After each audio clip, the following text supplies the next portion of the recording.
Makomberedzi, chihurumende chedu chakazara mbavha izvi. Mbavha chaidzo, mbavha.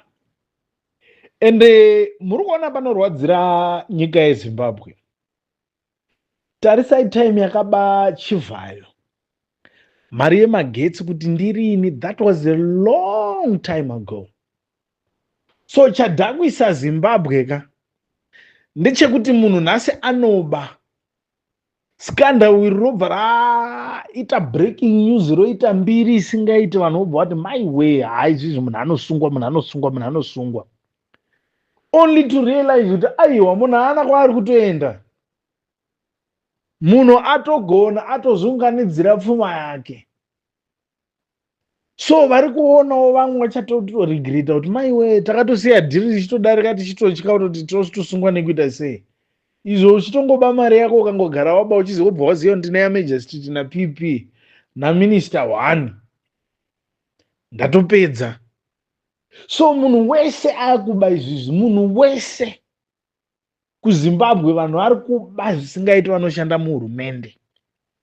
Matenda acho, procurement yacho, it's very much compromised. So akaziya kuti kune munhu akaba 5 million ari kuda kuba 15 million. Kubhita record wewe kumashure uko. Now chindudzai kuti corruption yakatanga gore ripi. Kana iri nhau yemakwikwi yabiwa yacho yamboungani mari, ndo pamunoona kuti kuZimbabwe uko muri kutambwa nemi, nyika hapana kwairi kuenda. Izvi magetsi ari kunze ari kuenda zvisingaiti. Chakatanga imvura ka vanhu vakatanga kumwa sewage ka. Ende honai kunyudza kunoita vanhu vemachechi.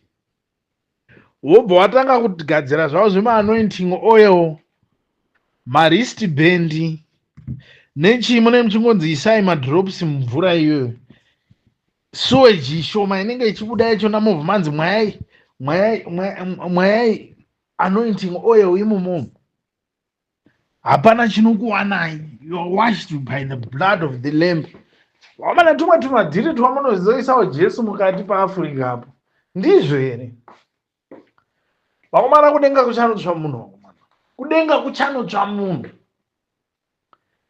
So avachatombobatikani kuti regerai izvizvi. Ukatongoona kuZimbabwe kurunzi magetsi anenge ariko, either kunenge kune munhu afa, gamba rinenge riri kuigwa paHirosenga, kana kuti president anenge ari kutaura, ari kupa address. Anything outside of that magetsi hamuna. Hanzi magetsi haasi kubatika, hanzi Getsaldo haazvisi kupera. Kondoza paka vakomana vezesa manyawe kungoba matransformer nemacables. Ndo vari kurowa vakomana vezesa. Vari kuchachula. Vongouya nezvikubhobhojani ravo rinonzi chizi cable chakuti reya rinodambura mazvikucables reya. Rongonzi gwa ukurola kudai. Utonosiya hake kushopu uko. Utongoziva kuti pana ari kuuya achitsvaga cable iyoyo. Transformer pana vachaita makondekonde vachitotsvaga matransformer iwayo. So everyone is just corrupt in Zimbabwe. Mapurisa acho aneta nekuti unosunga munhu nhasi, munhu enda kujere onobudiswa na Major Street. Mapurisa angoti angoona munhu paroad gura mosha yese izvizvi, wedza kunyangarika kwedhoketi, kusanyorwa mushe kwedhoketi, polisi iri kugurisa munhu. Hapasina munhu akatendeka because of the current leaders that inadzo dzisina vanhu pamoyo. Wonzwa mapostori haasi Zimbabwe ikreshi yevanhu vakuru. Mozi uye anonzi madzibaba Mozi asina kupenda kana kuchikoro, haana kana hwani chaanoziya. Izvi zvapuwa zvimahonda fitting zvimaakwa kana Wingnem. Ndiri kutaurirai kuchakoshwa mukadzi wemunhu Nowa kunzi apuwe akwa iyoyo. Ndiri kutaura vana madzibaba vadare vese vekumasowe. Vadare vese vekumasowe, make sure mukadzi wako haasi kuitirwa paperwork naana Gwanzura. Vakomana vaya havana kana mafani. Wakagara pamasowe kudai so ukaona muprofita ari mugwanza kudai wobva wotarisa Twana kudai. Wotarisa sepi yemusoro wemuprofiti, wotarisa shepi yemusoro tuvana tunenge turi pamasowe. Unoona kuti zvakaendwa nyaya yakapera kudhara, nyaya inenge yakapera kudhara. Saka tatokuudzai, warning takupai. Pane mukadzi wemunhu ari kuda kuweshwa nhova saizi kuti agopiwa akwa, aiswe palisti naMozisi Gwanzura. Musanyeperwe, havana kana mweya wavanonzwa vanhu vaya nemapusiro avakaita vaya, havana kana one chavanoona.